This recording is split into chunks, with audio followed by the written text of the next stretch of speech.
Heads up, this episode contains spoilers. It also includes discussion of reproductive issues and sexual violence. Listener discretion advised.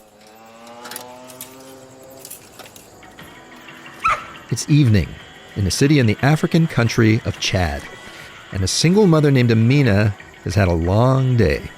Her unwed teenage daughter Maria is pregnant, and Amina's been trying to find a way to get her an illegal abortion.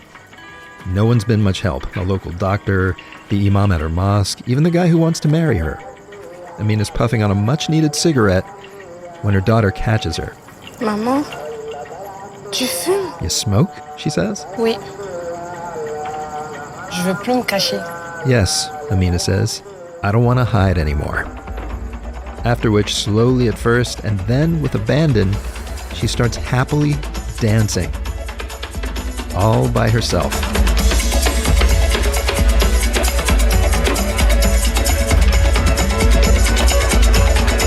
That's one of my favorite scenes in Mahamat-Saleh Haroun's new movie, Lingui, The Sacred Bonds.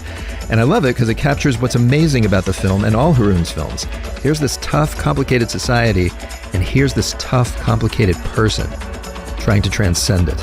Yeah, it's about power in general, and it's about violence. If you are marginalized in a society like the mother and her daughter, the only thing that you can opposite to the violence, the public violence, is just tenderness. So the film is more about, tenderness is the way to resist to the violence of men against women. That is the Cannes-winning director himself. I am Rico Gagliano, and welcome back to the MUBI Podcast. MUBI's the best place to stream beautiful hand-picked cinema. On this show, we tell you the stories behind beautiful cinema. Season 2 is on the way. Meanwhile, today we got another special episode to tide you over. You're going to hear my interview with Haroun about Lingui. It's maybe one of the best reviewed movies of the year, and also, especially given the recent news out of the USA, it's one of the most timely movies of the year. You will also hear us talk about Chad's sole surviving movie theater, which makes sense because in Haroun's first feature, which is called Bye Bye Africa, he cast himself as a filmmaker who watches Chad's movie theaters vanish. But I started by asking Haroun what inspired him to make this new film, Lingui. His answer was startling. Well, the inspiration was an article I have read in a newspaper in Chad. And it was about newborn babies, that we find in garbage. And it's commonplace because I saw a lot of articles. And the last one was like 2 weeks ago, we have 2 cases. We found a newborn baby in a garbage, and another woman which is married and she has a lot of kids, I think, and she threw her newborn baby in a toilet. Oh my God. And so that's why I decided, to make a film about this story, because a lot of women has to face this kind of problem. Abortion is forbidden in Chad. It's illegal. It's forbidden by religion, of course. And so they don't have any contraception and all the things, so they are really in a kind of very bad situation. And I started thinking about all these women I know. And I remember my grandmother. I grew up with her. She got divorced in the early 40s. And she got just one kid, which was my father. And she has never been, married again, and she never get any kids, So I think she has invented something like contraception maybe, or abortion, I don't know. But it was a kind of tribute to my grandmother and to all these women who are suffering of not having the possibility, to make the choice that they want. Actually, along these lines, without giving things away, there's a whole series of challenges these female characters have to surmount in this movie. And there's this whole kind of underground network of women that they have to tap into to get by. How much of that is based on real events that either you've witnessed or been told about, or is it kind of like you're just imagining what your grandmother had to go through? Well, what we had in Chad is what we call, pare. Pare is a kind of group of women, and they try to collect money every month. You have like 100 women in a neighborhood. They put like $10 each, and the whole money is given to one of them. And every month, they start again the same, collection of money. And it's a way to help each other, and try to find solution. Are these groups created specifically for cases of abortion, or are they giving each other money, to help them in whatever they need? Yeah, in every problem that they face, but I think that also they try to find solution when there is a young lady pregnant, and if she doesn't want it, they try to help, They are in an invisible way. It's a kind of fight and struggle. And that has inspired me, and that's why you have all these women in the film. They try to help Amina to resolve the problem. Are there any scenes in particular that come from stories that someone told you or something that you have seen for yourself? Yes, yeah. I made an investigation with nurses, and so they told me a lot of stories. They didn't tell me really who is the woman who has been involved in this kind of problem, because they don't believe me. As a man, they are not confident to give me all, the information. Yeah. And I do believe that they are right, As a man, you can be just like an enemy. But I had a lot of information, and then I started writing the script. Yeah. So like the scene, for instance, there is a scene where an abortion clinic, a doctor whose office does abortions, is raided. Yes. So that unfolds basically how it might have in real life. That's based on an actual scene. Yes, of course. We have some doctors, they used to practice abortion. They know that it's illegal, but in a human way, they do it because they think that it's the right way, to help this woman. I mean, it's a harrowing scene. The daughter is she's sleeping at the clinic the night before the procedure, and wakes up to the sound of armed men banging on the door of the clinic. She sees the doctor getting shoved into a vehicle in handcuffs, and she basically ends up running home alone wearing nothing but her hospital gown. I mean, it's a film that shows the consequences of a lot of issues that it sounds like people in Chad don't want to talk about. Abortion, rape, patriarchy. Did you have any concerns about making this in the first place? So I remember that I have like 4 sisters, I have a lot of aunts, my mother, and etc. And as the only active filmmaker in Chad, it was a kind of duty for me to talk about this story. Because the fact in Chad is the word rape doesn't exist in our languages. That means that it doesn't exist. If you have sexual relation by forcing a woman, it's not rape. It's just it happened and that's it, So how could you talk about something which doesn't exist? Mm. And I'm happy to see that the film has a great success in Chad, because during the screenings in Chad, we saw women, a group of women. They came there and they asked Ashwaq Abakar Suleiman, the main character, to become their icon. And they want to struggle and fight to legalize abortion because they saw the film. I'm really happy about that. Yeah. I was going to ask you about this because this film really doesn't pull punches in the institutions that it levels criticism at. Religion and the authorities all come under fire. And I know that the regime in Chad is not known for being especially tolerant.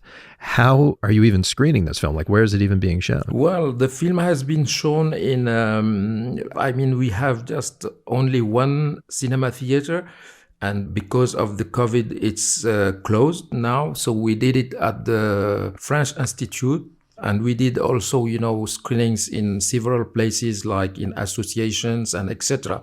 So, and as I'm well known, it's difficult, to say we have to forbid the screening of this film. It's going to be a huge, reaction, I think, in the world because I'm a little bit well known, So I think that because I'm well known, so I'm protected. It's my status. I would think it would be the opposite, though. It's like you're very well known and then you're attacking them. They would be like, well, we definitely can't allow this to be shown. Yeah, but the fact is just they are really very happy when I'm in Cannes, when people talk about the film, in a certain way, it's a positive thing for the country. Even if the film is bad, it's just like a good thing because we talk about Chad in a positive way, and they think that I'm a good player in a way. In a way, yeah. It's maybe decent advertising for Chad that such a filmmaker could come from there. Yes, yeah, I think so, yeah. Yes. I was going to ask you about this actually. You left Chad as a young man during the civil wars there. Yeah. You live now in France, but you make almost all your movies have been set in Chad or about Chad. How do you think your kind of expatriate status affects the way you make these movies? Like, how are they different than films that would be made by someone who actually lives there? Well, there is no difference because, I'm always in Chad. Every 2 months, I'm always connected with the country. And my duty as the only filmmaker from Chad is to talk about Chad. If I stop making films in Chad, there will be no images, from Chad, and that will be very sad. And I think that, cinema has something to do with music. Cinema is a kind of symphony, and in this symphony, you need all music. All instruments have to play. And I think that I am part of this symphony as a filmmaker, and it's important to let people, listen my little music and my little point of view. That's why it's a kind of duty for me to come back to Chad and to tell stories from this country. How can you be still, though, after so many years of making movies, really the only filmmaker coming out of that country? Has it not inspired others to maybe make films themselves? Yes, I inspired a lot of people, when I'm in Chad, I used to wear, traditional clothes. And now you have young filmmakers, they want to become like Haroun, that's what they say. So they wear the same clothes and they have the same look, trying to become like Haroun. And a lot of them want to make films, but the fact is just they are not educated in cinema. And as you may know, it's not easy if you haven't studied cinema and if you don't have the opportunity also to watch movie to become a high-profile filmmaker. So my legacy is to try to build this cinema school. I don't know how, but I'm more than 60, 61, 62. So I have to let young people, make films also. If not, it has no sense. If I die tomorrow, there is no young filmmaker coming from this country. That's my goal. Yes. Yeah. Please, by the way, stay with us a little longer. 62 isn't that old. Come on. I do know, I hear how much you love the country, and I can see it in this film. I noticed that as grim a picture as you paint of the society, in some ways, there's actually a lot of beauty. You don't go out of your way to emphasize squalor or something, or abject poverty. There are moments of showing the place as almost serene. Yeah, even if there are a lot of problems, I think that there is beauty somewhere, Even if I'm talking about dramas and all this tragedy, I try always to find the beauty in these places because, beauty is everywhere. And if you want to touch people, you have to bring out, the beauty of the place. It's not only drama, misery, and all these things. So that's why I'm trying to do. Yeah, I spoke to a filmmaker one time. He's actually a documentarian. Yeah. And he said he was making, it was actually nothing like your film. It was kind of like a true crime drama. Oh, and he was always having a hard time with his editor because the editor was saying, is this guy that we're portraying who may or may not have killed somebody, is he a good guy or a bad guy? Yeah. And he kept saying he can be both. Like things can be both. Yeah, he can be both. Yeah. The fact is just like there is so complexity, Everyone has his black face and his white face, So I think that we should try to reveal this complexity of human being, and that's what I'm trying to do. With my means, of course. Yeah. To that point, yeah. I went back and watched Bye Bye Africa. Oh, yeah. And you kind of star as a version of yourself. And at the end of that film, your character kind of seems to give up on Chad. It's like, I'm leaving this place. Whereas in this movie, there's beauty in it and there's kind of surprising hope in it. It's not bleak. Does that reflect a change in you? Are you more hopeful about Chad or maybe even about what's possible in the world? Because it's not a super hopeful time. Yeah, I think I'm hopeful with, some people, not maybe with Chad, but with this character in the film, I'm hopeful because I know a lot of women, struggling every day, trying to find a sense to their life. They keep going on, even they face a lot of problems. And I think that in a moral way, I have to give hope to these people. Not about the country, but I think that it's important, that if the story is just like at the end, it's a story of loser, there is no sense also to tell it. I think that hope is very important. That's why we continue to live. Something is pretty clear Haroun lives for: making movies and watching them. And actually, one of the more hopeful developments in Chad has to do with that theater you heard him mention earlier, the only cinema left in the country, a place called the Normandy. For a long time, Haroun says it was an empty ruin until the government miraculously brought it back to life. And he told me for him, it was like getting back a little piece of his youth. When I was a teenager, I used to go there, there was a screening at 10 on Sunday. So we used to invite, our girlfriend, and we walked in this big avenue, and just, it was a kind of, we were happy, it was happiness, just like walking in the street with your girlfriend, going to cinema, and then in this black cinema theater, you touch her hand, etc. So I had a lot of souvenir, and this is, my favorite cinema theater. What kind of theater is it? Is it a very old theater? Yeah, it has been built in the early 40s. And I think that it's the name Normandy because it has built by a guy from Lebanon. And there was a boat, a famous French boat called Normandy. And I think that he gave this name just because of this boat, It's like a great cruise ship of a movie theater. Yes, absolutely. Is it kind of like Art Deco? I'm thinking 1940s. Is it a movie palace? Yes, yeah, absolutely. It's a movie palace with red seats, It's a nice place. Yeah, absolutely nice place. But you say it fell into ruin for a while. What made the government reopen it? I won the special jury prize in Venice, and there was no place to screen the film, The president wanted to watch the film, and it was impossible. We didn't have any place. So we organized a screening at the president's office, and we had the whole government there, and it was not secure to switch off the light because it could be dangerous. So we screened the film in a bright, place. And of course, you can see nothing. The images were so, it was very, very absurd in a way. But from this time, I think they were starting just, we need a cinema theater. And then when I won the jury prize in Cannes, they said, well, we cannot just listen about Haroun's movies without watching them. So we have to renovate Normandy. And we started screening movies, of course, Hollywood movies, because everyone everywhere loves Hollywood movies. So, we did it till the coronavirus, killed everything. And I hope that in few months we will reopen again and we can watch movie there. Fingers crossed that comes back.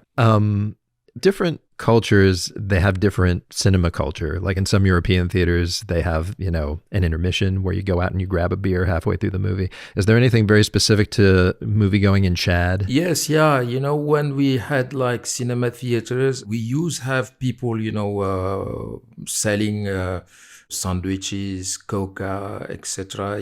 So it's just like a kind of African market. I do love these places because you have a lot of people coming there, sometimes just to sleep, to play cards, to be just with other people, to share just like the screening, but they don't come there for for cinema. So it was I enjoyed it very well. Yeah, very much. Wait, there were people like playing cards in the theater while the film was going on? Yes, yeah. Because they have seen like the same film for 10 times, so it's just like it's being in a cinema is a way to share the same moment, and sometimes some of us, when we were young, they don't have like money, they can't come to cinema. So one of us or 2, 3, when we finish to watch the movie, we come back and then we tell them the story, step by step. For 1 hour and a half, you have to tell the whole film,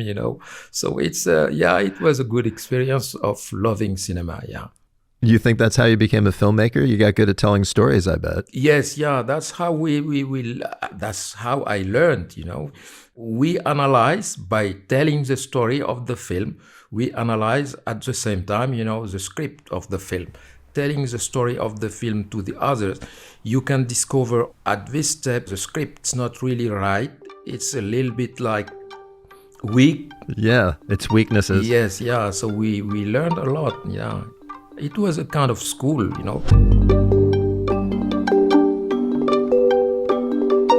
Mahamat-Saleh Haroun, he was apparently well-schooled at the Normandy. The National Board of Review named Lingui, The Sacred Bonds, one of the top 5 international movies of the year.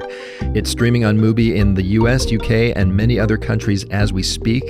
It's a taut 90 minutes, and it really ropes you in. Seriously, go check it out. And that is our special episode of the MUBI Podcast this week. We got one more to come leading up to June when we'll drop our full season 2, which is all about movie theaters that made history. It's shaping up to be very fun. Follow us wherever you get your podcasts so you don't miss it. While you're at it, please leave us a 5-star review. It helps others find and love us. We would love to hear your questions, comments, or what you think of Lingui once you see it. Email us at podcast@mubi.com. This episode was hosted, written, and cut by me, Rico Gagliano. Yuri Suzuki composed the theme music, and Martin Ostwick composed our reflective midpoint tune. Thanks this time to Michael Lieberman and Abby McNeil. The show's executive produced by me, along with John Baranachea, F.A. Chacarel, Daniel Kasman, and Michael Taka for MUBI. Thanks for listening. Be safe. Watch movies.